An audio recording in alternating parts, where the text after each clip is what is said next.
Trump şunu söylüyor.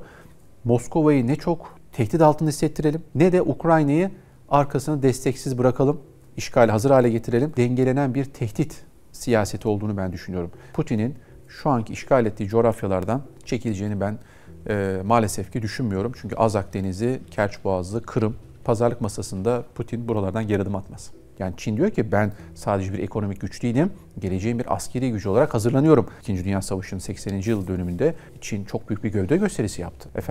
Füzelerini, roketlerini, hipersonik, süpersonik, tanklarını, uçaklarını sergiledi. Trump'ın vaatleri vardı. Ukrayna Savaşı'nı bitireceğim diyordu ama Ukrayna Rusya'da barışı sağlayamadı. Neden sizce? Hepimiz 24 saatte savaşın biteceğini zannediyorduk değil mi? Herkes böyle bir hayale kapıldı. Çünkü Trump'ın en büyük vaadiydi. Ukrayna Savaşı'nı bitireceğim. Uykucu Biden, hatta aptal Biden, onun yüzünden bu savaş çıktı. Ben olsaydım hayatta Ukrayna Savaşı çıkmazdı. Çünkü ben Putin'le görüşebilen bir liderim, anlaşabilen bir liderim. Buna müsaade etmezdim dedi. Ve kampanyasının bir kısmında aslında Ukrayna Savaşı üzerinden yürüttü propagandasını. Ve 24 saat önemli bir motto oldu, bir slogan haline geldi.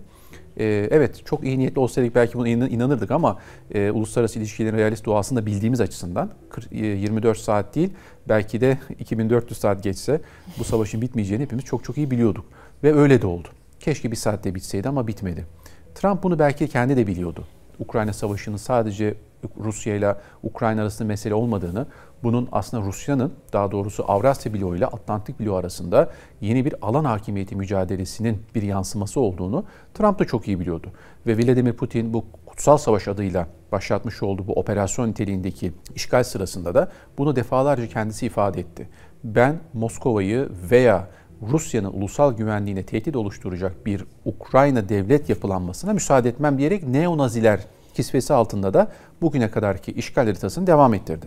Ve savaşın özellikle Trump'ın başkan olmasından sonra Putin'le işte görüşmeler, temaslar, ben yine halledeceğim, yine bitireceğim demesine rağmen bir türlü barış masasının, daha doğrusu imzaların atılacağı masanın gelmemesi aslında bunun bir tezahürü. Şimdi hatırlayın, biz savaşın başladığı andan itibaren ne yaptık? Savaşın 3. Dünya Savaşı'na dönmemesi için Türkiye ipleri sıkı sıkı elinde tuttu. Tarafları bir masada bir araya getirdi. Onları uzlaştırmak için çeşitli öneriler, çünkü biz de bir Karadeniz ülkesiyiz. Ukrayna bizim Karadeniz üzerinden zaten komşumuz. Dolayısıyla oradaki ateşin bize sıçramaması ve bölge barışı açısından Türkiye üzerine düşeni yaptı. Ama her masa daha doğrusu her barış masasının yaklaştığı sırada birileri o masaya bir tekme attı ve o masa bir şekilde dağıldı. Gıda krizi, tahıl koridoru, hepsini biliyoruz. Ve en son Çırağan Sarayı'ndaki görüşmelerde de biliyorsunuz. Hatta Trump Körfez'deydi. Körfez ziyaretinde ticaret anlaşmaları yapıyordu. İbrahim anlaşmalarının temelini oluşturuyordu kendince. Burada da taraflar Çırağan'da geldiler. Fakat Putin'in tarafı işte biz buradayız ama işte Zelenski gelecek. İşte Putin de imzaya gelir ama hangi imzaya gelir? Benim istediğim şartname, benim istediğim anlaşma maddeleri eğer tamamlanırsa ve okeylenirse, herkes hemfikir olursa Putin buna imza atar ve gider. Müzakere etmez, istişare etmez demeye getirdiler. Nitekim Trump ne dedi?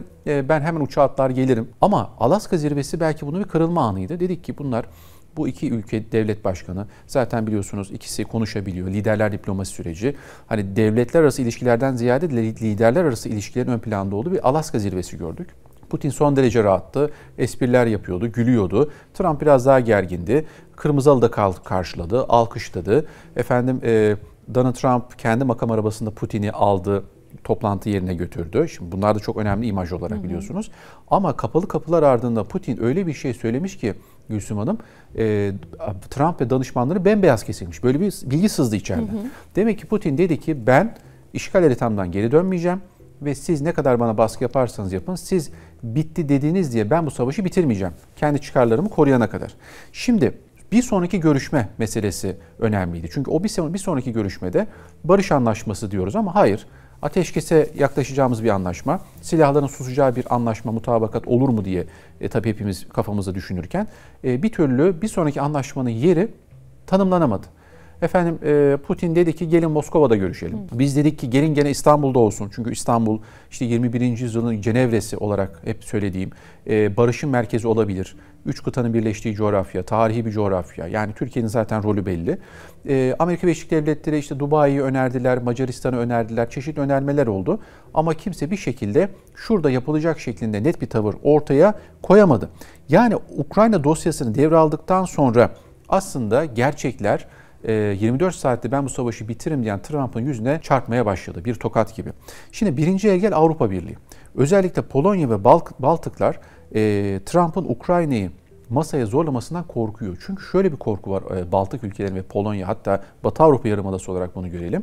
Eğer Trump burada bir boşluk bırakırsa, eğer Trump Putin'in çizgisini ilerlerse ve ödün veren Trump olursa o zaman Putin sadece Ukrayna ile kalmaz. Baltıklar, Polonya derken efendim Batı Avrupa'nın önemli bir kısmını, hatta Doğu bloğu ülkelerini, eski Sovyet coğrafyasındaki ülkeleri işgal edebilir korkusunu ortaya koydu. Şimdi bu yeşil ışık acaba Brüksel tarafından ortaya konan, yani Avrupa Birliği tarafından ortaya konan bu direnci kırmızı ışığa çevirebilecek mi? Trump burada bir dilemma içerisinde mi, bir ikilem içerisinde mi? Yoksa hayır ben zaten efendim salvo yapıyorum, ben zaten öyle çok barış anlaşması yapma niyetim yok ama biraz ateşi söndürüyorum gibi düşünüyor mu? Bu önemli. Bir de şu kritik Gülsüm Hanım, Washington içerisindeki müesses nizam. Biliyorsunuz hep diyoruz ya, Amerika'dan öte bir Amerika var. Pentagon bir Amerika, Beyaz Saray bir Amerika, CIA Amerika, lobiler bir Amerika. Evangelizm zaten bu işin ideolojik kısmı biliyorsunuz. Bunların özellikle Ukrayna dosyasının kapanmasıyla ve Ukrayna dosyasının mevcut işgal haritası üzerinden Rusya'nın çıkarlarına bağlı olarak kapanırsa o zaman sıra nereye gelecek diyorlar? Tayvan'a gelecek. Sıra nereye gelecek diyorlar? Orta Doğu'ya gelecek. Sıra nereye gelecek? Büyük Türkistan, yani Asya'daki coğrafyaya gelecek ve burada her yerde Amerika geri adım atmak zorunda kalacak. Çünkü Tayvan meselesi Çin'in elindeki en büyük kart. Çin'e bir amfibik harekat başlatırsa Tayvan'a, Amerika tek başına buna mücadele edebilir mi? 7. filosu buna yeter mi? Veya bölgedeki AUKUS ülkelerinin göndereceği silahlar veya gemiler, uçaklar Çin'i durdurabilecek mi? Hatırlayın, en son Şangay İşbirliği Zirvesi'nde 80. yıl, 2. Dünya Savaşı'nın 80. yıl dönümünde Çin çok büyük bir gövde gösterisi yaptı. Elindeki son sistem ve teknolojik füzelerini, roketlerini, hipersonik, süpersonik, tanklarını, uçaklarını sergiledi. Yani Çin diyor ki ben sadece bir ekonomik güç değilim, geleceğin bir askeri gücü olarak hazırlanıyorum. Hatta bir tarih koymuşlar, hatırlayın, 2049. Neydi bu 2049? Çin Halk Cumhuriyeti'nin kuruluşunun 100. yıl dönümü.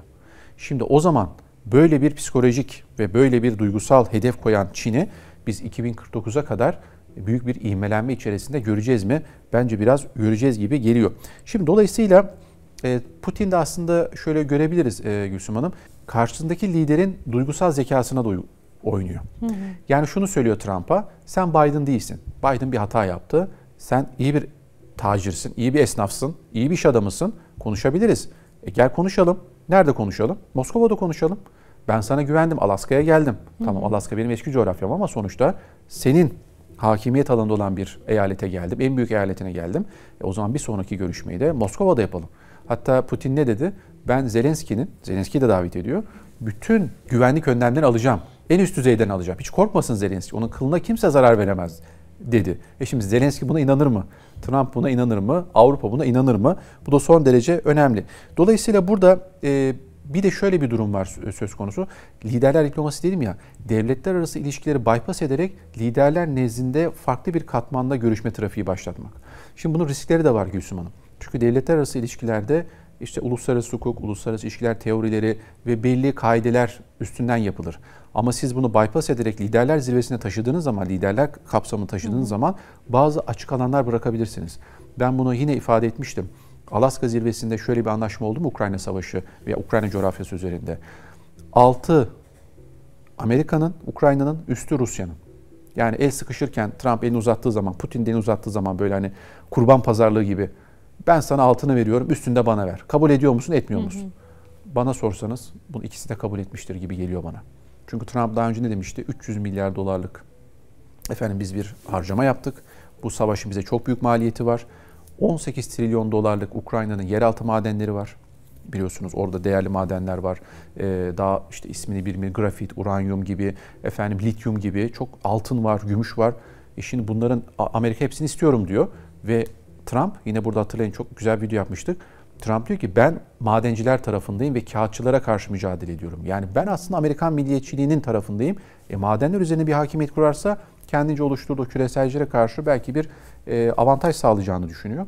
Ama böyle bir pazarlık olduysa geçmiş ola mı diyeceğiz Ukrayna'ya. Şu anki haritada barış anlaşması olmasa bile paylaşım mücadelesi devam ediyor ve herkes aldığından memnun bir şekilde bu devam edecek gibi de gözüküyor Gülsüm Hanım. Hocam peki bu Trump'ın Putin'le olan kişisel ilişkileri Ukrayna krizine nasıl yansıyor? Siz de bahsettiniz. Aralarında bir diyalog var sürekli. Bu nasıl yansıdı krize? Şimdi bu krize aslında biraz olumlu yansıdığını görüyoruz. Çünkü belki o fotoğraf dedim ya, kırmızı halı serildi. Trump hatta işte indi uçaktan, aynı anda hatta iner gibi, ama ilk önce ev sahibi olduğu için Trump indi. Kırmızı halının başına geldi. Vladimir Putin koşarak indi merdivenlerden. Kırmızı halı yürürken Trump şöyle bir el şaklattı, hatırlayın. Yani oh be der gibi, sonunda görüştük der gibi. Hani biz öyle yorumladık. Belki kendince bir jest yaptı veya başka bir şey yaptı. Tokalaşlar Trump şöyle önünü iliklemeye çalışar gibi oldu, sonra bıraktı. Şimdi normalde protokol gereği devlet başkanları buluştukları zaman önlerini iliklerler. Şimdi Putin ilikledi ama Trump iliklemedi. Şimdi burada bir mesaj vermeye çalıştı. Yoksa ilikleyecekti, sonra vaz mı geçti, başka bir şey mi düşündü? Ama basın toplantısındaki görüntü Trump'ın daha gergin, Putin'in daha rahat olduğunu ortaya koydu. Yani bu savaş üzerinde iki lider arasındaki görüşmeler kendi kişisel görüşmeleri, kendi kişisel münasebetleri üzerinden şekillendiğini gösteriyor Gülsüm Hanım. Benim düşüncem bunu Putin ve Trump'ın yönlendireceği bir Ukrayna savaşı karşımızda duruyor. Ama nihai barışın imzaların atılacağı ve yine ifade edeyim, de facto olarak bölünen Ukrayna'nın federasyona doğru evrilmesinde ve o yeni Ukrayna Anayasası'nda federatif bir anayasa olma yönünde de bence çalışmalar şu anda başladı. Maalesef diyorum, çünkü Putin'in şu anki işgal ettiği coğrafyalardan çekileceğini ben maalesef ki düşünmüyorum. Çünkü Azak Denizi, Kerç Boğazı, Kırım bizim için çok önemli bir yer. Ama pazarlık masasında Putin buralardan geri adım atmaz. Trump'ın Ukrayna'ya askeri yardımı konusunda da tutarsızlıkları vardı. Bu Kiev yönetiminin Amerika Birleşik Devletleri'ne güvenini zedeledi mi? Güven sarsılmasının en zirve yaptığı nokta Oval Ofis'teki görüşmeydi. Biliyorsunuz Ukrayna Devlet Başkanı Zelenski daha kapıdan girerken Trump tarafından karşılandığında işte üzerindeki takım elbise nerede, niye böyle geldin? İçeri girdiler, gazeteciler aynı şekilde küçümseyici bir tavırla yaklaştılar. Vance Başkan Yardımcısı karşında Amerikan Devlet Başkanı var, yani üslubuna dikkat et gibi. Yani Ukrayna'da bir devlet sonuçta, değil mi? Onun da devlet başkanı var karşınızda. Seversiniz, sevmezsiniz. Sonuçta bir devletin Cumhurbaşkanı'ndan bahsediyoruz. Trump da döndü. Kesinlikle dedi böyle davranamazsın dedi. 3. Dünya Savaşı çıkaracaksın dedi. Biz olmasak sen bir hiçsin dedi. Ya orada zaten sinyali verdi. Yani biz sana yardım yaptık ve artık yardım yapmayacağız. Uzlaşacaksın dedi, anlaşacaksın dedi Putin'le. Şimdi burada sarsılma gerçekleşti. Vatikan'da bir toplantı oldu biliyorsunuz. Vatikan'da da karşılıklı oturdular böyle bir taburede. İşte böyle baba evlat görüşmesi gibi. İşte ona böyle sanki telkinde bulundu. Sonra o şeyde bir yumuşama başladı Gülsüm Hanım ilişkilerde. Trump o eski sertliğini bıraktı. İşte Zelenski daha yumuşattı kendini. Ve sonraki Oval Office görüşmesinde biliyorsunuz işte gene takım elbise değil, bir ceket giydi üzerine. Dedi bak dedi, bu sefer ceket giydin dedi. Daha yakışıklısın dedi. Efendim Zelenski de Trump'a 50 kere teşekkür etti. Sürekli thank you dedi. Vance şunu söylemişti. Niye teşekkür etmiyorsun Trump'a dedi. İlk görüşmede. İkinci görüşmede de sürekli teşekkür etti Zelenski. Şimdi burada ne kadar samimiyet var bilemiyoruz ama Trump'ın son NATO zirvesinde NATO üyelerine gayri safi milli hasılalarından artık 3,5-4 kadar para ayırmaları gerektiğini söylemesi ve Ukrayna Savaşı'na da kayıtsız şartsız destek vermeyeceğiz demesinin sahada yansımasının belli miktar gördüğümüzü ama hala da Amerika'nın Ukrayna'ya destek vermek zorunda olduğunu da karşımıza çıkarttı. Çünkü Trump da şunu gördü. Putin çok da fazla galiba sözümü dinlemiyor. Savaşırsa ben ona yaptırımı arttıracağım. Ukrayna'ya verdiğim desteği de daha da çoğaltacağım dedi. Almanya, İngiltere, Fransa zaten biliyorsunuz Ukrayna'ya vermiş olduğu destek ortada ama Amerika'nın vereceği destek daha kritik. Dolayısıyla bir güven sarsılması oldu. Ama şöyle toparlayayım. Bundan sonraki süreçte Trump şunu söylüyor. Moskova'yı ne çok tehdit altında hissettirelim. Ulusal güvenlik tehdit altında, savaş riski, yani büyük bir savaş tehdidi altında hissettirelim. Ne de Ukrayna'yı arkasını desteksiz bırakalım, işgali hazır hale getirelim. Yani dengelenen bir daha doğrusu dengelenen bir tehdit siyaseti olduğunu ben düşünüyorum Gülsüm Hanım. Bence orta yoğunluklu bir soğuk savaş sistemine doğru biz giriş yaptık. Bu da bayağı da bir sürecek gibi geliyor bana. Hocam son olarak Amerika Birleşik Devletleri iç siyasetinde Trump'ın Rusya ile ilgili yaşadığı tartışmalar barış çabalarını nasıl etkiledi? Donald Trump'ın Ukrayna'ya barış getireceğim ve aslında Amerika kaynaklarını artık Ukrayna'ya aktarmak zorunda kalmayacak demesi Amerikan siyasetine bir karşılık buldu. Çünkü biliyorsunuz ne dedi Donald Trump? Önce Amerika dedi. Amerika'yı mükemmel hale getireceğiz dedi. Kaynaklarımızı toplayacağız dedi. İşte bu noktada Çin'e karşı büyük bir ticaret savaşı başlattığını ve o işte burada yine değerlendirmiştik, büyük bir vergi levhası, herkese vergi kesti biliyorsunuz kendince. Kimisini azalttı, kimisini çoğalttı ama şunu ortaya koydu. Amerikan dolarının değerini koruyacağız ve biz aslında doları bir silah olarak kullanacağız. Şimdi Ukrayna Savaşı'nın bunun bir parçası. Donald Trump'ın Zelenski'ye ben sana 300 milyar dolar para harcadım ve bunun bana karşılığını vermelisin demesi ve Ukrayna'nın madenlerine göz dikmesi, yeraltı zenginliklerine göz dikmesi de aslında bunun bir tezahürü. Yani barış çabalarının Amerikan iç siyasetine yansımasının belli bir nezde karşılık gördüğünü söyleyebiliriz ama Donald Trump'ı kendi iç siyaseti bekleyen zor günler var Gülsüm Hanım. Bir kere Amerika'da Los Angeles olayları, Texas olayları ve diğer eyaletler nezdinde başlayan göçmenler, kaçak göçmenler meselesi üzerinden köpürtülen hadisenin Amerika içerisindeki bağımsızlık düşüncesinin ve Amerikan iç savaşının tarihte olduğu gibi belki o kadar büyük bir Kuzey-Güney savaşı değil ama bağımsızlık yolunda ilerleyecek eyaletler nezdinde ciddi bir kalkışmaya sebebiyet verebilir. Bakın en son bir tweet yayınladı. Öyle demiş, özür dilerim, Trump. Yapay zekada kafasında bir kovboy şapkası var yanlış hatırlamıyorsam. Helikopterler. Hatta ünlü bir filmi. 1970'lerde ünlü bir Vietnam filmi vardı. Onun altta bulunan bir şey de koydu. Ne diyor Trump? Ben hazırım diyor. Şimdi burada büyük bir iç savaşa hazır mı diyor Donald Trump? Yoksa biz burada kaçakçılığa müsaade etmeyeceğiz. Biz yasa dışı göçlerle mücadele için buna hazırız mı diyor. Ya da bir manşet atalım Gülsüm Hanım. Donald Trump kendi 3. başkanlık dönemini açacak bir iç savaş ortamı yaratarak hem dışarıda savaş hem içeride savaş ve bakın şu anda Amerika seçime gidemez, gitmesi sağlıklı değildir. Dolayısıyla ben bir dönem daha başkanlık koltuğunda oturmalıyım diyerek Amerikan anayasasını değiştirmeye kadar gidecek bir sürecin kapısını aralayacak mı? Bence bu da bir ihtimal, değerlendirmek gerekiyor.